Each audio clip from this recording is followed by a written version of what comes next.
Hi, in this video I'm going to demonstrate how to adjust the navigation menus in the HubSpot CMS website.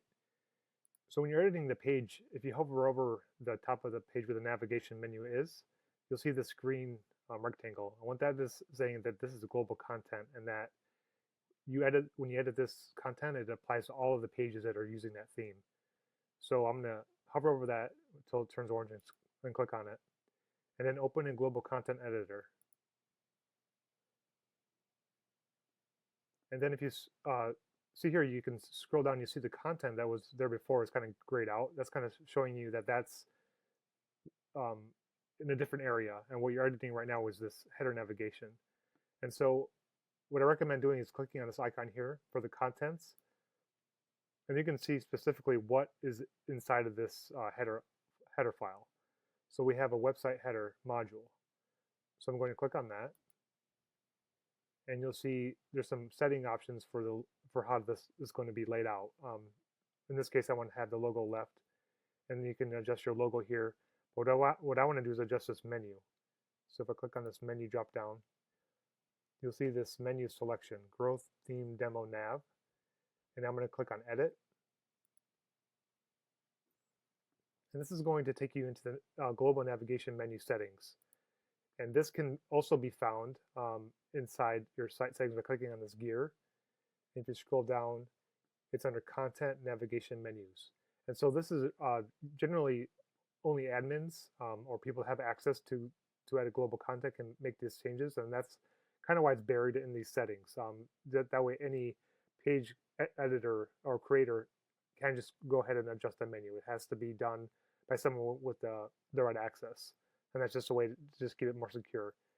So once you're editing the menu, the way this system works is that, see this test link? If I go back to where I was, that's right here. So that's that main link. And if you scroll down or hover over, you'll see this drop-down menu. And so the way that is working is just like a nested menu or nested item. So if I want to have all of these to kind of be at the same level as this one, you can just click on this little like dot pattern here, and that's kind of saying that you can click and drag it. If I click on this and drag it to the left,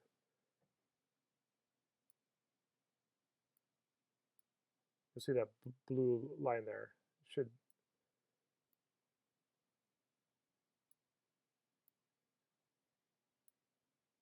all right. So for whatever reason, I had to move it above the other item, but I can rearrange that later on. So right now, I'm just going to move this above this one, and you can click on this to hide it, and then you can rearrange them as you need to.